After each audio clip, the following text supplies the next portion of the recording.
can I introduce for the first talk this morning, bearing witness, Dr. Brian Bravati, Mark Muller QC, Dr. Pakia Soti Saravan Mutu, Dr. Margareta Jolly, and Dr. Meg Jensen.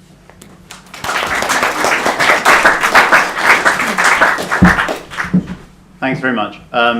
What we're going to do in this session is explore some of the themes in this book. And you'll find copies at a drastically discounted rate in the bookshop. The book is a place where theory and practice meet, exploring the power and importance of life narratives, of testimony in human rights. And there's an additional part of the next session today where Beyan, who's just arrived from the Kurdish regional government, will be talking about what is happening right now in northern Iraq, where acts of genocide are being committed, and where one of her team, who work on a memory project, Gwyn, is collecting witness testimony about the events that are taking place right now. So while we reflect in this session on the chapters in this book, and we hear about the theoretical discussion of the importance of testimony, we should also think about what is happening today in northern Iraq, where these events are unfolding, where a genocide is taking place. Now, to work our way through this, we're going to begin with Margareta, who will talk about the form of the book and touch on some of the stories that are contained in the book. We'll then have two practitioner views and reflections on the importance of life narrative, and then Meg at the end will talk about the different forms that testimony can take. Okay? Well, I don't know why I say okay. We're not going to change it now. So let me invite Margareta to begin. Okay. It's often said that we live in an age of autobiography, or even the age of testimony. And I'm imagining that many of us here regularly read and consume, and maybe even produce our own life stories. And I think that most people would agree that life stories are a very powerful, very popular, very accessible form. And this is where I came to be involved in this project, is that actually I'm a literary cultural scholar interested in the art of life narrative. But for me, the fascinating question is, where does that meet human rights culture?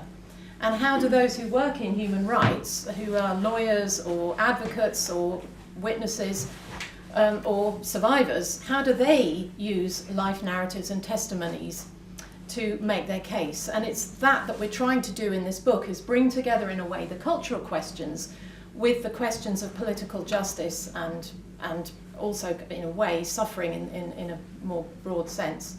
So the way that we have done this book, and it's partly a joint effort here, is to begin with some real testimonies and then move through to thinking about where and under what conditions are people's testimonies recognised? How do they gain recognition?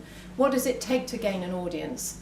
And then what are some of the many ways that they are represented, including using fictional devices? And this is where I come back to, in a sense, the cultural element of life narrative. And that's where, as well, I think we need to think of testimony in a much broader sense than simply what is true evidence, what is cross-checkable in a court, for example, but to think much more broadly about the social function and cultural function of testimonial literature.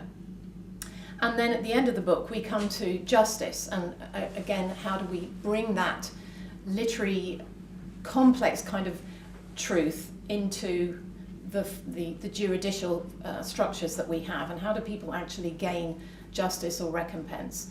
And that's where we're going to end up, I think, in this panel today, particularly with Mark Muller, who's a lawyer who's going to talk about his own actual experience of collecting and listening to testimony. But I thought, just to begin, I would say something, first of all, about one of the testimonies in the beginning of the book, but then also some of the kind of long view of this debate about the relationship between life narrative and human rights. So one of the stories that we start with is by Naziha Saeed, who was a relatively young journalist in Bahrain in 2011, and of course we know that there's been many uprisings and struggles for justice across the Middle East and North Africa. And she was writing about actually being a journalist who wasn't necessarily going out to try and capture this, but was just living there in Bahrain, writing sometimes commercial journalism, and gets caught up in the protest. She goes to see what's happening almost out of curiosity rather than as any kind of professional job, and then sees, to her absolute horror, an old man who's killed brutally right in front of her eyes by the police. She's sitting in her car. So the story is very much of somebody who is a witness in a kind of classic sense, caught up in events. Well, she's a journalist, she's a good woman, she thinks, I must do something. She's absolutely terrified, but in her car, she goes home and tweets that she has seen an old man having his head blown off just a few yards in front of her car, still shaking with it, but doing what she feels she should do. And the story is then the testimony of how she then becomes called up into the judicial system, endures a really horrible torture, essentially. And I think one of the points about the story is that she is demonstrating how this can reach us. As someone like me who has never been to Bahrain, has nothing to do with this, I'm just generally interested, following it in the news, and how I'm touched by this story of a woman who I feel I can understand her, it could have been me. She is an innocent person, and she is using words to try to take us into her personal experience. And one of the ways she does this is by talking about a particularly horrible element of the torture, which was they made her eat her shoe, take off one of her shoes and try to kind of force it into her mouth, which of course has particular resonance in the Middle East with cultures of shoes as dirty and shaming. And she writes about this and how the police were saying, you have brought shame on Bahrain and you are unclean, and so put this shoe in your mouth. But of course it's a very powerful image and metaphor which anybody, I think, can feel. So that's what we're trying to explore in the book, is the struggle to use words and the successful use of words and also photographs and different forms of representation, essentially, to reach across, to communicate across space and time, and to pull in an identifying audience for the cause of human rights. And if I have time to say one more minute, okay, the long view of this is that we can see this as something that's been going back through many generations of human rights work, from the 18th century, when the first kind of round of human rights was really codified with the notion of the rights of man, and then Mary Wollstonecraft's the rights of woman, with the slave narrative. This is an old practice. So in our book, we're trying to give a sense of the complexity and the symbiotic relationship. So it's not just that you have rights that are codified in law, and then groups of people beginning to tell stories about how they might be able to claim some of those rights, as did black people saying, well, hang on, I'm going to write my own narrative as a slave and try to gain those rights. Actually, is the question the other way round, that it's through storytelling that rights begin to be conceptualized? And this is where it becomes a very interesting intellectual political question. Which comes first? Is it the story, or is it the right? Is it the idea of the right? And we can see this right up till today with digital life narrative that is pioneering new kinds of rights around climate change, around genomics, around digital freedoms as well in themselves. So I probably should stop now and hand over, but I think that sets many up things to discuss. very nicely for Mark to talk as a practitioner about the power of life story, of narrative in the work that you do. Well, I mean, it's been essential in terms of the work I've done. The power of life narrative has literally formed my whole legal career. Like many other lawyers and QCs probably here, I grew up in the rarefied confines of Gray's Inn and the Inns of Courts, eating dinners and chatting about high-minded principles. But I suppose I really only began to understand what human rights were all about and the rule of law when you immersed yourselves in the struggles of other people. And just to tell you two stories, one about the Kurds. I ended up becoming the chairman of the Kurdish Human Rights Project that brought over 400 cases before the European Court of Human Rights, together with a team of other lawyers, and we brought forward test cases on virtually every article in the European Court of Human Rights as a consequence of the war, the sort of dirty war that went on between the Turkish state and the PKK, in which whole swathes of Kurdish people were caught up as victims. But I didn't really know anything about this. In fact, it was the chairman of the Bar Council who came along. I was, I think, the vice chair of the Bar Human Rights Committee, and said, could you please go down and see this little Kurdish organisation? We think they're PKK infiltrated, and we want to cut the connection between the Bar Human Rights Committee and this little organisation. I went down there. There was a chap called Karim Yildiz. He was in one little room with a small Amstrad computer, with a secretary who came in for just half a day with some pictures of some burning villages. And I sort of sat down and I talked to him, and he began to tell me about what was going on in southeast Turkey. And this is a time when all sorts of atrocities were going on in Yugoslavia, and there was press about that, but virtually nothing about what was happening in southeast Turkey. And then Article 19 asked me, thinking, because I'd lived a little bit in northern Cyprus and they thought I spoke Turkish, to go out and do a trial observation of a Kurdish nationalist newspaper that was being persecuted and its editions were being confiscated. So I flew to Istanbul. I didn't speak Turkish, but I found a translator. And there I discovered not simply the fact that this little newspaper was being persecuted, but that 22 journalists had either been killed or disappeared. And I went out to southeast Turkey. And when I went out to southeast Turkey, I saw the burning villages. I saw little paper boys with their arms cut off. I saw taxi drivers being burnt alive by various sort of fascist organisations. And so we came back and we set up the Kurdish Human Rights Project proper. I brought a whole series of top lawyers and names that even are our patrons today, like Helena Kennedy, but also Michael Mansfield. But then a whole group of younger lawyers, not QCs, but a whole group of younger lawyers went into southeast Turkey to take that testimony. And we began to exercise the right of petition under the European Court regulations. Turkey had just signed it. It was a remarkable opportunity for young lawyers. And I remember the first applicant, he received warnings from the Turkish authorities that if he didn't withdraw his application, he would be killed. We couldn't get to him in time and he was shot dead.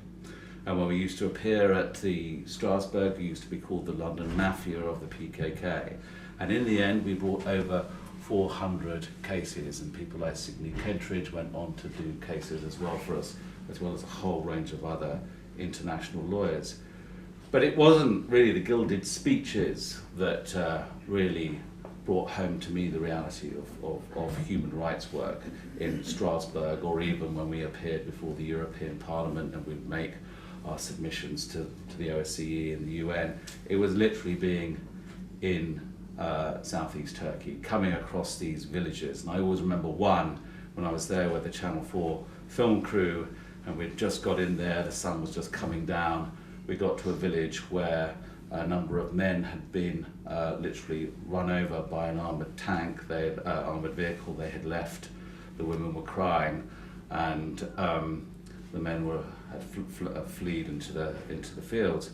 But it was they who fed us, and they had just a few eggs. And I remember actually sitting around, and because I was the leader, I had to give the speech, and there was one particular green egg, as each of my colleagues, including Timothy QC, took the nice eggs and left me the green eggs, and then I had to decide whether or not to eat it, and ended up being in hospital for 2 weeks. But those type of memories sort of begin to define you, as do when I was driving back into Diyarbakir that day. I saw a 12-year-old boy literally knocked down by a Turkish captain in a car, and they didn't even stop and pick him up. And of course I was partly on my way to the airport then, and I didn't stop. And it only began to dawn on me about a month or two later that not only did he not stop, I did not stop. And yet I thought I was a human rights advocate, and I didn't stop that car because in a sense it was someone else's struggle. And so it's these types of experiences and testimonies that begin to make you think about law, its relationship to human rights and culture.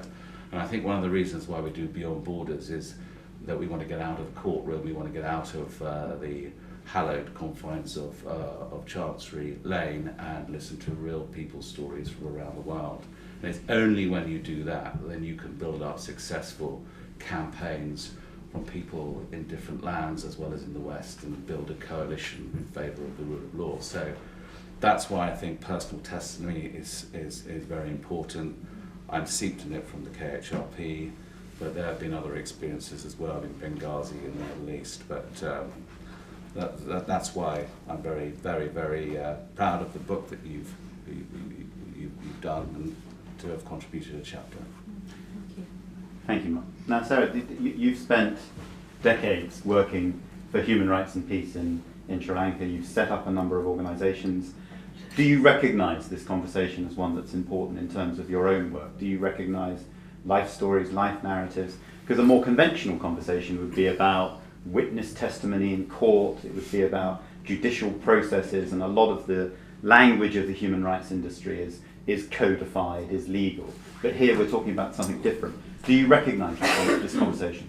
Absolutely. I mean, I think what is particularly important here to remember at the end of the day is that, after all, human rights is about people. It is about human beings, and it is about passion, it is about emotion, it is about personal struggles, as much as it is about the neat evidence that can, indict someone or convict someone in a court of law. And I think that's what gets lost out on when you have the kind of public narrative, if you like. Quite often human rights activists, defenders are asked the question, how do you do it? How do you do it? Do you have some sort of special gene or something like that? And just reflecting on that, I think what's important to remember is that, yes, it does take a commitment to public life to get involved in human rights work. But I think to continue staying there, the real challenges are at a personal level. At a personal level, in terms of if you have families, if you have children, and you know that the state is frequently going to intimidate and threaten and use them as hostage of some kind or another, and that you going out there and perhaps being recognized as a hero or heroine and all of that is fine. But there is, even if you do not choose it, a support system that allows you to go and do that. And I think that's very important in terms of that personal narrative, to be able to recognize that. Because, quite often, if it's going on that demonstration that is taboo, if it is taking that case to court, which could lead to horrendous repercussions for yourself personally and for the organization, but it's also about those who are close to you. What could happen to them as a consequence, their careers, etc. One doesn't really sit down and have a lengthy conversation about what the costs would be to those around you. So I think that personal story, the point about the narrative is that it brings you the very personal, very human dimension of fighting for rights. Thank you. Now there are in the book we explore a number of different forms in which testimony and voice can take. And Meg, maybe you could explore a little bit and share with us a little bit what those different forms might be and how they work differently. Well, I'm thinking in the various discussions that we've just heard, that what keeps coming up again and again, and when we're talking about life stories, we tend to think about, or witnessing and testimony, we're talking about truth, right? Truth telling. And that's something we come back to again and again, of course, if we're talking about witness testimony, right? We want evidence of the truth, what actually happened that day. If we want to be able to achieve justice or recognition for particular atrocities. But of course, the idea of truth itself, when we're talking about people who have been victimized and who are often traumatized, the truth itself becomes a very complicated matter. So one of the things that I'm interested in and that some of us wrote about in the book is the idea of the use of form as a way, so various forms, literary forms, to be able to communicate ideas or traumatizing events. So I'll give you an example, the kind of thing that some of us who were here last night who listened to poetry of the First World War, for instance, by the soldier poets. But I have a more recent example. This is just a short verse from a prisoner in Guantanamo. So this is Sami al-Hajj, who was tortured at U.S. prisons in Bagram and Kandahar before being transferred to Guantanamo. So in this poem, he writes, "I was humiliated in the shackles. How can I now compose verses? How can I now write? After the shackles and the nights and the suffering and the tears, how can I write poetry?" I think one of the interesting things, one of the very moving things about that short verse is the idea that somehow, because of his traumatic experience in torture, because of the human rights abuse, he has somehow felt himself to be annihilated. So in that sense, one of the things we've just been thinking about is how do we get to hear human rights violations, right? How do we get people to pay attention to these things? How do we get them recognized?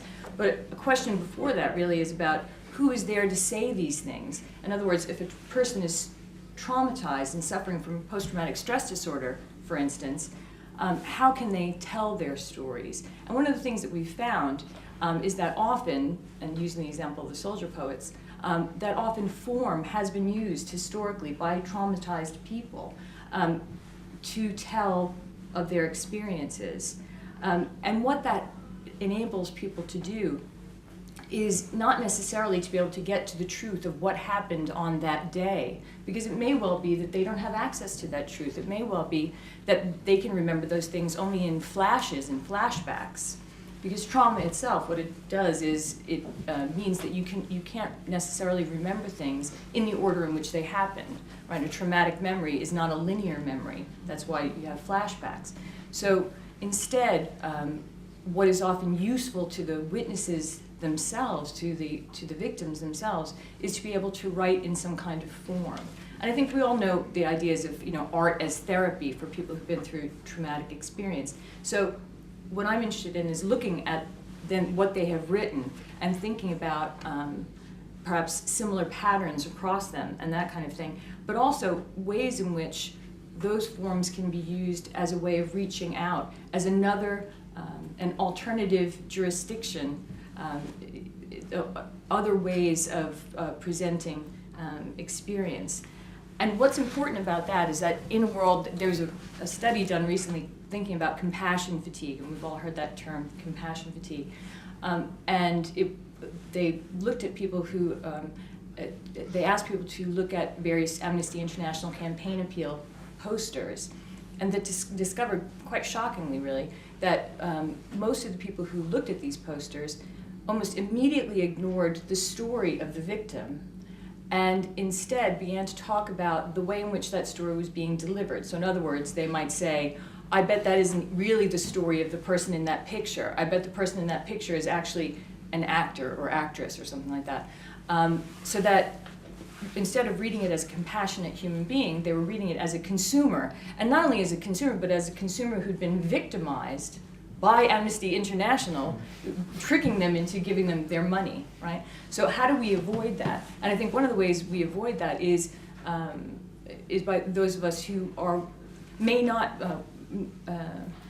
be less than willing to text £5 to Amnesty International when we see that poster, but may well pick up a book of poetry by Guantanamo detainees, or may well pick up a novel, story, The Kite Runner or something, that we may well be, and that's another way to have access to those stories. So thinking about the ways in which form is another kind of truth-telling, I guess, that it's a negotiated truth, and it's a way in which the victims themselves can tell their story, but also a way in which we can hear the story in a way that we're happy to do so.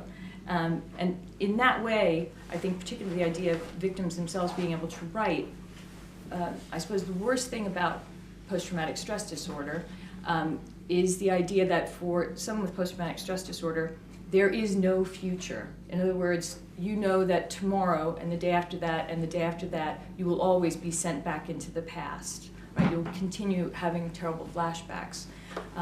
And one of the things that writing these experiences down in a form can do is to allow those victims a future and allow them access to their own imagination, enable them to rewrite the story of their lives in a useful and perhaps therapeutic way.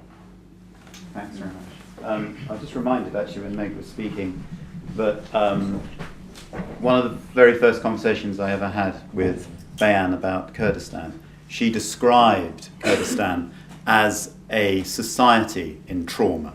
That just picking up that notion that it's not just about individuals who can't escape from their past, that there are countries who can't escape from their past, and indeed their past is revisiting them. And going back to Kurdistan again, and what's happening right now is that the past is present again, that it is happening again in northern Iraq. Mark, did you want to read a little bit, or do you want to go into? I think maybe. Yeah, we've got about, let's have a look, 10 minutes or so to open up for discussions or comments. Yes, Hannah. I have much more questions than just for 10 minutes, so I will choose just one, to be honest. The question is that we understand that in the personal testimonies, that is a subjective issue. And it's not only our personal perception, ours as scholars and those of the people who are telling the stories, but it's also very often we see that myths and stereotypes of the person who is telling the story influence this story. That sometimes it's not the real facts maybe, or there is something that constructed this reality. How you as lawyers and as scholars can separate the seeds from the cover in this way. How those stories, these testimonies, are not only with the subjective feelings, because that's okay, that's what makes the additional colors probably to the stories, from those myths and stereotypes which are totally not real but constructed by sometimes propaganda, sometimes the reality, sometimes in every situation can be different, but which are not real but they are told to you. Oh, well, that goes up to the heart of this question of what is truth. Mark. Well, I mean, what is truth? I think it's extremely complex to try and capture the reality of, let's say, a conflict or a human rights abuse accurately. I spent a lot of time in Ukraine between March and May, and particularly in Donetsk, for example.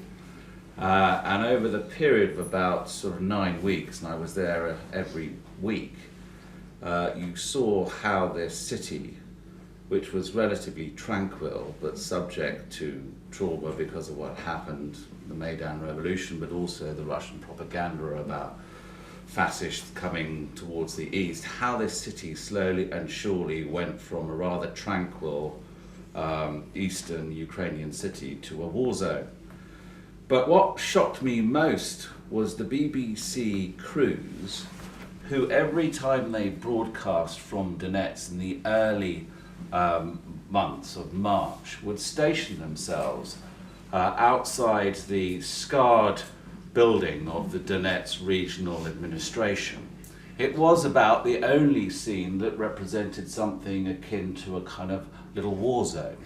If you went 60 meters to one side, there were children playing in sandpits. There were little old ladies carrying their shopping home. And of course, what then happened as geopolitics took over and Cossacks and various other Chechens arrived, and then slowly and surely the rule of law broke down, and there were gangs as well as a genuine conflict between east and west of Ukraine. But what you began to see was a self-fulfilling prophecy.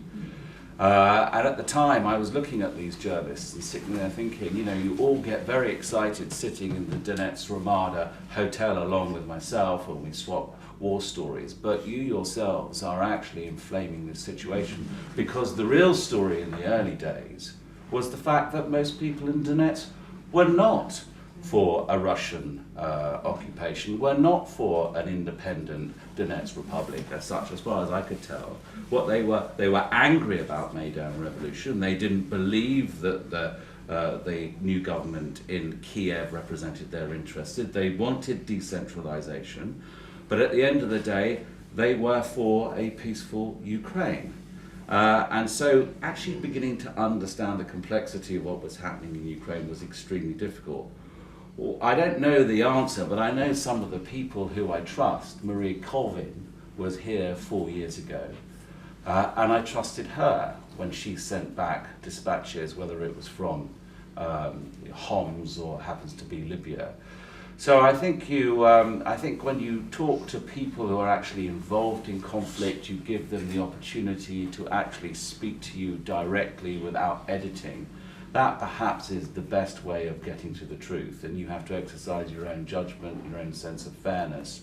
But at the end of the day, there are some commentators you can trust. There are some institutions that have built up credibility. I see Jeffrey Jowl there with the Bingham Centre. There are NGOs that you can begin to trust over a series of months and years because of the quality of their work. And just finally, for example, with the Kurdish Human Rights Project, we took people of immense integrity, young people like Timothy and others, and used them, and we chose them because of their integrity, because we thought that they would shine through.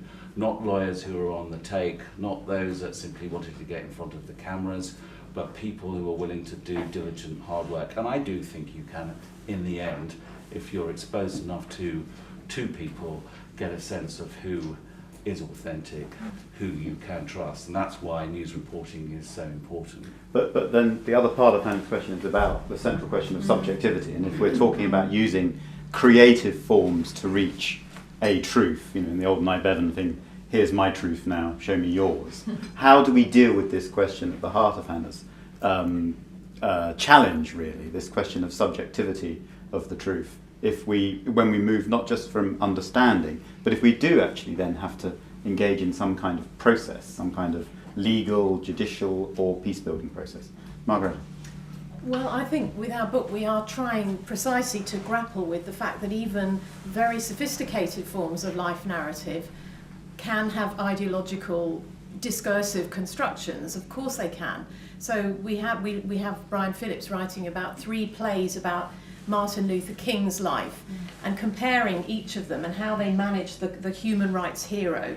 Everyone is tempted to glorify him and never say the mixed reality of an ordinary or extraordinary human being. So I think there is no simple answer. It's even in the alternative jurisdiction of a cultural context. There's no shortcuts, but I think part of what we're trying to say is by becoming more and more aware of the bigger sort of sociology of human rights literature and life narrative, by becoming more sophisticated about reading it, you can see the dangers of always writing yourself into a vulnerable self, always writing yourself into a therapeutic position, for example. That in itself can become limiting. So I think probably our answer is education. There is no shortcut. We do end the book with a section on how to discuss and take examples of these forms and discuss them in the classroom, feed them into human rights training. I think that's our answer, because once you've accepted the world as many truths, there's going to be even the best court in the world is not going to solve that. It's to live with multiplicity. Now I've got 3 or 4 people who want to ask questions. So what I was going to suggest, I take a little round of questions and then I invite each of you to come back and respond to any of them that you want to, thereby allowing you to skip ones you don't want to answer. Yes, at the back. When a testimony, because of trauma and quite difficult living through trauma and the experience of just terrible things that happened, a certain language would be used. I mean, it may be unavoidably, but with something that might be constructed memory happen, is there any way to deconstruct memory that's been created somehow? It can either happen, socially it can happen. How memory is deconstructed about certain events, and other things are ignored, and we deceive ourselves in this. And I'm wondering, it's a very complicated issue, but I just wondered if there's any way of separating that, or deconstructing that memory, or trying to work it out somehow. The woman next to you. One of you's just raised the question of education, and with no disrespect to anybody here, I think some of the audience are perhaps have their secondary education behind them, and I wonder what two things you would do to get these issues better discussed in the secondary curriculum. So construction, deconstruction of memory, curriculum. Yeah, I was going to say, I mean, that you're often wearing two hats when you're taking testimony, because on the one hand, you're sort of meeting people who've just suffered terrible events. I've been with Mark in southeast Turkey and talking to families who've had their 13-year-old boy shot the day before, and you're welcomed into the house and you're suddenly from outside, and these people think that you're from the outside and you may actually be able to do anything about it, and in fact you may not be able to do anything about it. And so in the moment of taking the testimony, you want to find out as much information as you can as a lawyer that might stand up later in court, which seems almost ridiculous at the time, speaking to a grieving mother who just wants some kind of therapy, as you put it, and you want to actually make sure that they feel that you're there to listen to them. But as I say, you can also then, in the cold light of day, myself and Mark did a case recently in Strasbourg, Shirokov, about the ethnic cleansing of people who were just kicked out of their houses in the dead of night. And then 15 years later you're in Strasbourg having esoteric arguments over whether they can prove their land rights and why they didn't take their documents with them, etc. Because actually you still need to prove your claim. I mean, one all smiles and you think, God, isn't it blindingly obvious? But actually you've got lawyers on the other side saying, I'm sorry, it's for you to prove your claim. You now prove it. So when you take the testimony, you're aware that in the end you may need to be intrusive enough to get down to that type of detail, whilst at the same time giving that therapy as well. So it is that you are wearing the two hats, and it's an interesting situation to be in. Any other very quick ones before, and then I'll ask the panel to come back. Okay, should we go back? We'll go through the same. Margaret, do you want to start? Me We'll go back through the same. Well, Or Meg. yeah, no, I was just going to say about your question about traumatic memory.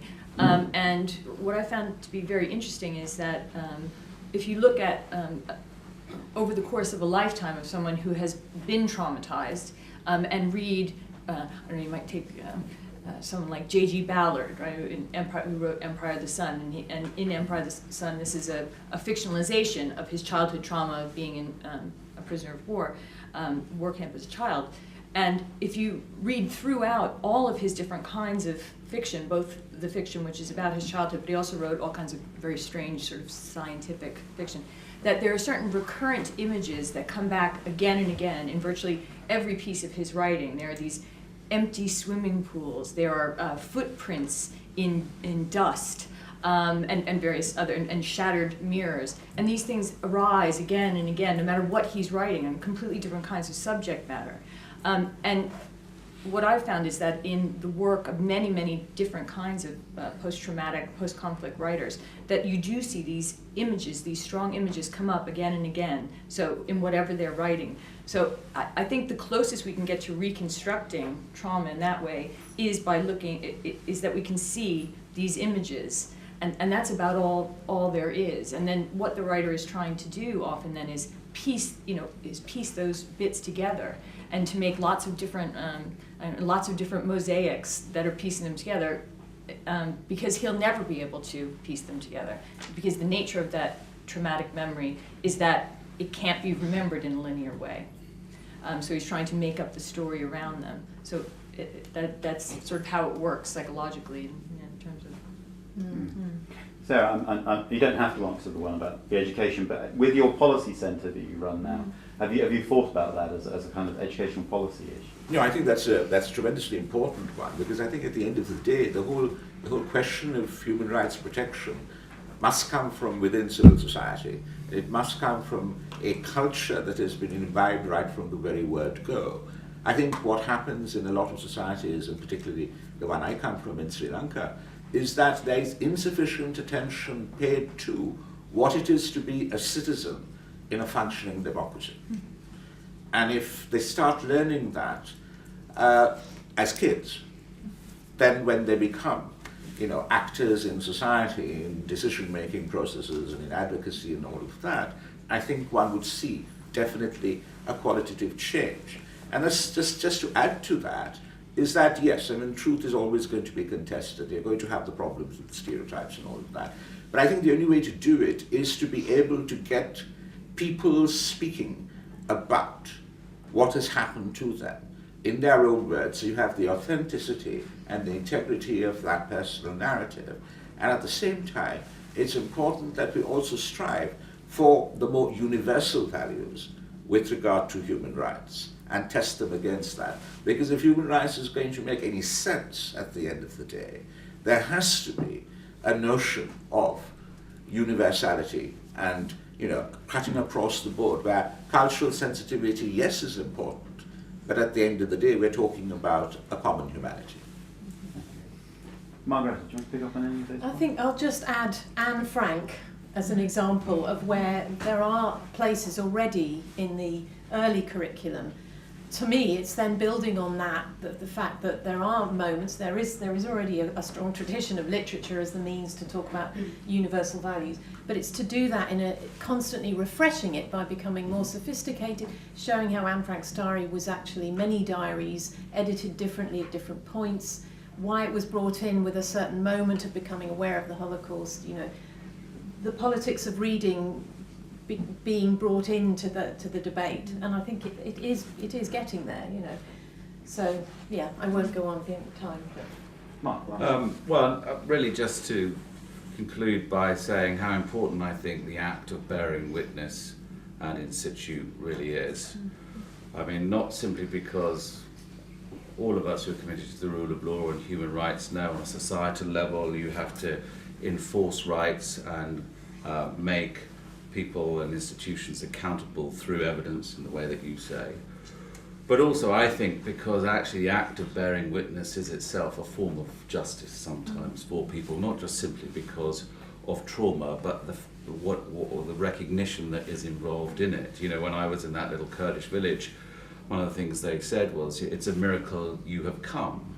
And it was a miracle to them, one, that someone had cared or bothered to travel out there, but I think also to collect their testimony. Now, whether that ended up in a court of law or not, for them that was an affirmation. And I think that most conflict is created by exclusion, and the reason why we have rule of law and human rights in Northern Europe is because there are aspects of an inclusive democracy. So bearing witness forms part of that, and I think this book is an extraordinary effort, and I think there needs to be a greater conversation between, if you like, practitioners of human rights and the cultural institutions, and that's why I think Beyond Borders is quite interesting, because it brings those two things together. Lastly, just very last reflection, I think for the last 10 years, the human rights community, for example, in the UK, has been obsessed with the war on terror, has been obsessed with litigating, and quite rightly so, control orders, all these different other issues in the United Kingdom, but in a sense has taken the focus away from real societal injustice, whether it happens to be in Palestine, whether it happens to be in places like Turkey and elsewhere. And I think we should get back to building human rights institutions which bring together human rights lawyers and activists in regions and in the West, so that you have a truly collaborative venture rather than simply concentrating on litigating finer points of law, albeit important, in the High Court and Court of Appeal of London. Thanks very much.